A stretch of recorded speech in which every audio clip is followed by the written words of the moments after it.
जो लेक्चर पढ़ाने जा रहा हूँ ये इंस्ट्रक्शन फॉर्मेट। जिस तरह आप लोगों को पता है कि फर्स्ट ईयर का एक जो टॉपिक था, मतलब जो मैंने स्टूडेंट्स को कहा था कि मैं अपलोड कर दूंगा, तो मैंने सोचा कि आप ये अपलोड कर दिए जाए क्योंकि पेपर्स बहुत करीब हैं। तो फर्स्ट ईयर क्लास के लिए पाकिस्तान के अंदर जो स्टूडेंट्स हैं उनके लिए ये फर्स्ट ईयर क्लास के अंदर चैप्टर नंबर 5 के अंदर एक टॉपिक है इंस्ट्रक्शन फॉर्मेट। इंस्ट्रक्शन फॉर्मेट क्या होता है और उसकी टाइप्स के बारे में बताएं। सबसे पहले एक चीज आपने ये बात ज़हन में बिठा लेनी है कि सबसे हमारे पहला मेन मकसद सवाल ये है कि व्हाट इज इंस्ट्रक्शन। इंस्ट्रक्शन है क्या चीज। जब तक आपको इंस्ट्रक्शन के बारे में नहीं पता होगा आप इंस्ट्रक्शन फॉर्मेट के बारे में नहीं जान सकते। तो सबसे पहले इंस्ट्रक्शन है क्या। हम कोई भी चीज कंप्यूटर को देते हैं, कमांड होती है, कोई भी चीज जो कमांड हम कंप्यूटर को देते हैं किसी भी टास्क को कंप्लीट करने के लिए, वो एक इंस्ट्रक्शन होती है।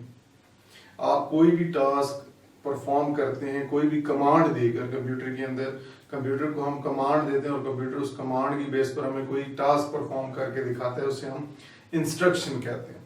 ठीक है जी। तो ये तो इंस्ट्रक्शन होगी। अब कंप्यूटर जो है हमारा, उसके अंदर सबसे पहली अहम बात जो आपकी है वो सीपीयू। सीपीयू जो है ये सबसे ज्यादा आपको पता है काम कर रहा होता है। प्रोसेसर है मेन, इसे हम सिंपल प्रोसेसर भी कहते हैं।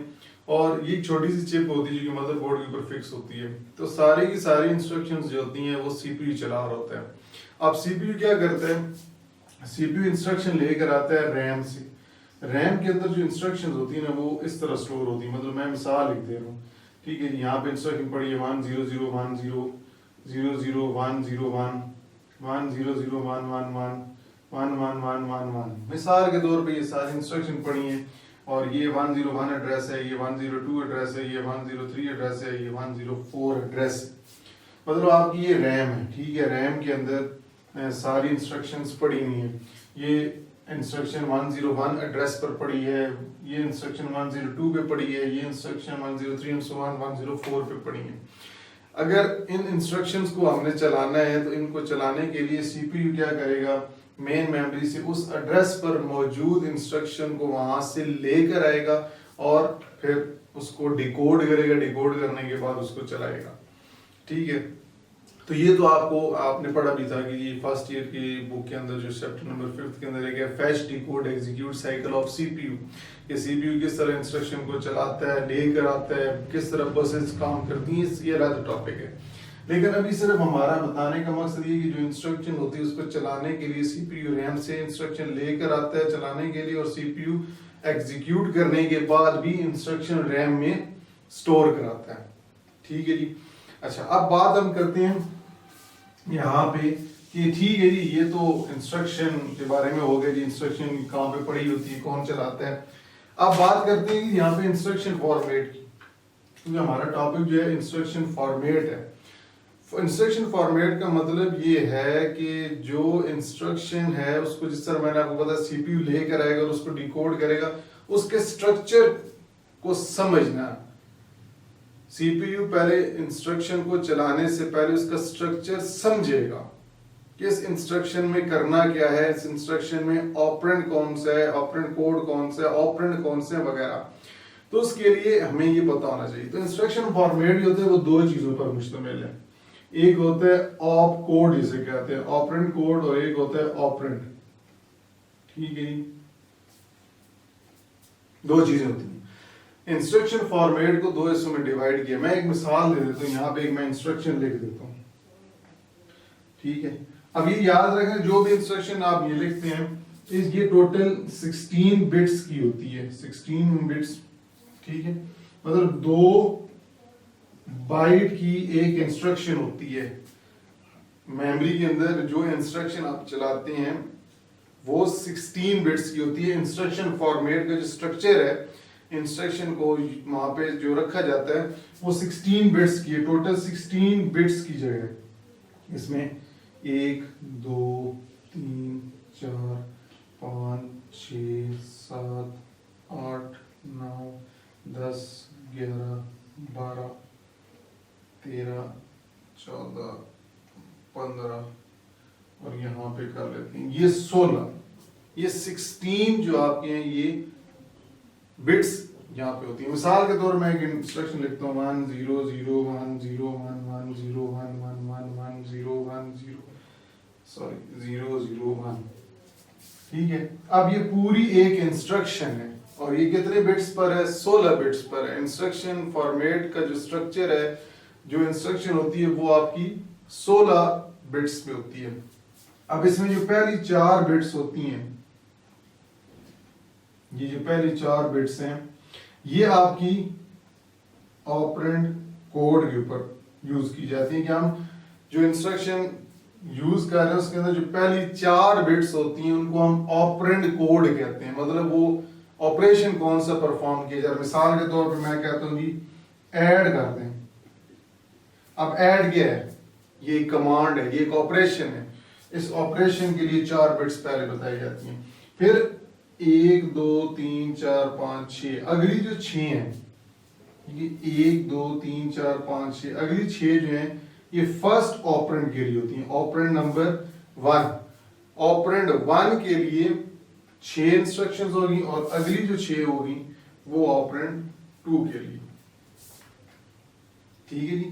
तो ये टोटल आपके 16 बिट्स जो हैं इनको हमने 3 हिस्सों में डिवाइड किया। पहली 4 बिट्स जो होती हैं वो ऑप कोड, ऑपरेंड कोड होती हैं। अगली 6 बिट्स जो होती हैं वो आपका नेक्स्ट जो पहला ऑपरेंड होता है, और उसके बाद नेक्स्ट 6 जो होती हैं वो आपकी सेकंड ऑपरेंड की इंस्ट्रक्शन को इन्फॉर्म कर रही होती है। तो ये टोटल आपका सॉरी ये टोटल आपका इंस्ट्रक्शन फॉर्मेट का स्ट्रक्चर कहलाया जाता है। ठीक है जी। अब मिसाल के तौर पे मैं कहता हूँ यहाँ पे ऐड कर दें, या एक आपने इंस्ट्रक्शन फेच डिकोड एग्जीक्यूट के अंदर ही पढ़ी वही कर लेते हैं। मूव AX, 0 AX क्या था, एक्यूमुलेटर रजिस्टर था। अब मूव क्या है, यहाँ पे ये ऑपरेंड कोड है। AX क्या है, ये पहला ऑपरेंड है। पहला ऑपरेंड कितनी बिट्स लेगा, 6। सेकंड वैल्यू हमारी कांस्टेंट 0, ये 0 भी ऑपरेंड 2 है। मतलब ऑपरेंड 1, ऑपरेंड 2 और ये ऑप कोड, ये जो पूरी एक इंस्ट्रक्शन है, ये इंस्ट्रक्शन फॉर्मेट के अंदर इसका ये तरीकाकार होता है ज़ाहिर करके दिखाने का। ठीक है जी। तो ये आपकी होगी इंस्ट्रक्शन फॉर्मेट। अच्छा, अब इंस्ट्रक्शन फॉर्मेट जो होते हैं इसकी भी इकसाम है। इंस्ट्रक्शन फॉर्मेट की भी टाइप्स मौजूद हैं। मिसाल के तौर पे सबसे पहले अगर हम बात करें, एक होती है जी जीरो एड्रेस फॉर्मेट, एक होती है जी 1 एड्रेस फॉर्मेट और एक होती है 2 एड्रेस फॉर्मेट। ठीक है। बेसिकली ये तीन होती हैं। अब हम बात करते हैं zero address format, instruction format मतलब इंस्ट्रक्शन फॉर्मेट। इंस्ट्रक्शन फॉर्मेट की 3 इकसाम है, zero address instruction format, 1 address instruction format and 2 address instruction format. इसमें जो जीरो इंस्ट्रक्शन फॉर एड्रेस पे, इसका मतलब ये है, सबसे पहले मैं जीरो की बात कर रहा हूं, इसके अंदर आपका सिर्फ ऑप कोड ही होता है, आपका कोई ऑपरेंड नहीं होता। ठीक है। आपका कोई भी ऑपरेंड 1 या 2 नहीं होता, इसमें सिर्फ आपका जो ऑपरेशन होता है वो आपको यहाँ पे बताया जाता है। ठीक है जी। मिसाल के तौर मैं कहता हूं जी यहाँ पे जंप सिर्फ या स्टार्ट। अब ये जो कमांड्स हैं, ये ऑपरेशंस हैं, इसके आगे साथ कोई नहीं बताया कि ऑपरेंड 1 है या ऑपरेंड 2 है, कोई भी नहीं बताया। सिर्फ ये ऑपरेंड कोड है, ऑपरेशंस हैं। तो ये जिस जगह पे, जिस इंस्ट्रक्शन फॉर्मेट में ऑपरेंड 1 या 2 का जिक्र नहीं है वो आपकी जीरो एड्रेस इंस्ट्रक्शन फॉर्मेट है। क्लियर है। अच्छा, ये तो आपकी होगी। अच्छा, अब 1 की बात करते हैं।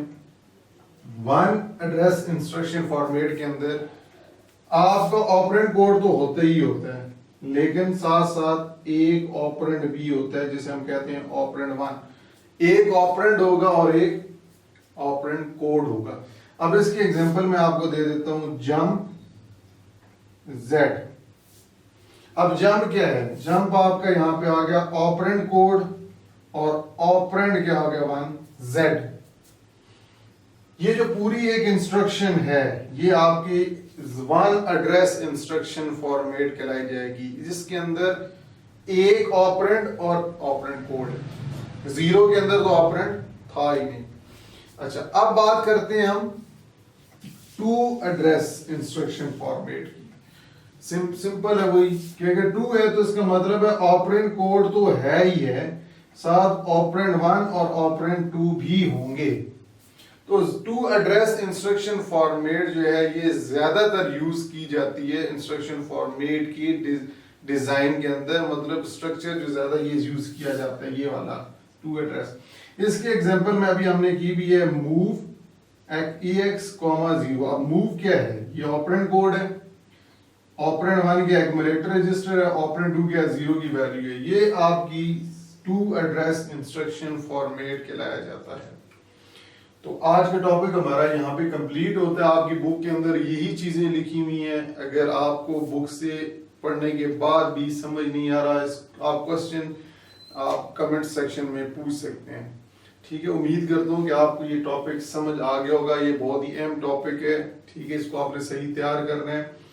आप स्टडी करें, कोई चीज समझ नहीं आती आप ओपनली कमेंट्स के अंदर पूछ सकते हैं, मैं आपको इंशाल्लाह फौरन वहां पे रिप्लाई भी कर दिया करूंगा। अगर ये वीडियो आपको पसंद आती है, टॉपिक आपको पसंद आता है, इसको लाइक लाजमी कीजिएगा और अपने फ्रेंड्स के साथ जिन्होंने इस टॉपिक के बारे में स्टडी पहले नहीं किया हुआ उनको ये शेयर कर दें ताकि वो भी इस नॉलेज को हासिल कर सकें। हो सकता है कहीं पेपर में या कहीं फ्यूचर में इन टॉपिक से रिलेटेड कुछ सवालात आ जाए तो उनको इन चीजों की मालूमात का पता हो पहले से।